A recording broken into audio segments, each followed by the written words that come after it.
성도 여러분 안녕하세요. 매일 하나님 만나 말씀에 만나 공급받는 매일 만나 시간입니다. 오늘도 여러분의 심령과 가정에 하나님 주시는 평강이 가득하기를 축복합니다.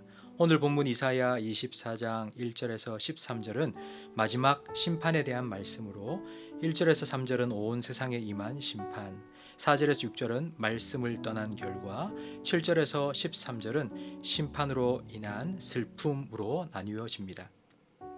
13장부터 23장까지는 하나님께서 한 나라 한 나라에 대한 개별적인 말씀을 주셨습니다.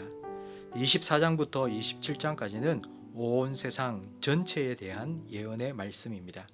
1절에 하나님께서 땅이 심판을 받을 것이라고 말씀하셨습니다. 땅은 세상입니다. 세상이 공허하며 황폐하게 된다고 말씀하시는데 창조 전의 상태가 되고 바벨탑 사건 때와 같이 사람들이 흩어지게 될 것입니다. 하나님의 심판 앞에서는 종교적인 특권이나 사회적 지위나 경제적 능력도 무용지물입니다. 모든 사람은 하나님 앞에서 한낱 죄인일 뿐입니다. 3절에 하나님께서 심판을 말씀하셨으니 그대로 될 것입니다. 하나님께서는 말씀으로 천지를 창조하셨습니다. 혼돈과 공허로 가득한 곳에 말씀으로 질서를 잡으셨습니다. 창조 세상을 보시며 하나님께서는 좋다고 하셨습니다. 하나님의 말씀이 사라지면 질서는 무너지고 다시 공허하고 황폐한 곳이 되어 버립니다. 4절에서 6절 말씀은 땅이 심판을 받게 된 이유가 무엇인지 설명해 줍니다. 5절에 땅이 주민 아래서 더럽게 되었기 때문에 땅이 심판을 받게 되는데 구체적으로 세 가지 말씀을 해 주십니다. 그들이 율법을 범하며 율례를 어기며 영원한 언약을 깨뜨렸기 때문입니다. 율법을 범했다는 말은 하나님 말씀에 불순종했다는 뜻이고, 율례를 어겼다는 것은 양심과 도덕과 윤리에 어긋나는 행동을 한 것이며, 영원한 언약을 깨뜨린 것은 하나님과 관계를 깨뜨리고 하나님을 떠났다는 뜻입니다. 이 세 가지를 한 단어로 요약하면 죄입니다. 사람들이 버린 쓰레기가 자연을 훼손하듯 사람들이 저지른 죄가 세상을, 땅을 오염시켰습니다.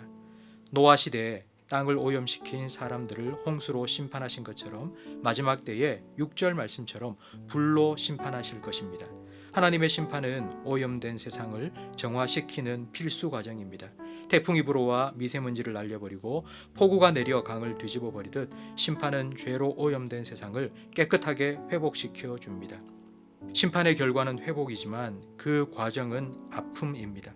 슬픔과 탄식이 있고 기쁨이 그치고 노랫소리가 사라집니다. 죄 짓는 순간에는 기쁨이 있지만 그 결과는 아픔입니다. 기쁨을 위해 행한 것들이 결국 인생의 모든 기쁨을 소멸시켜 버립니다.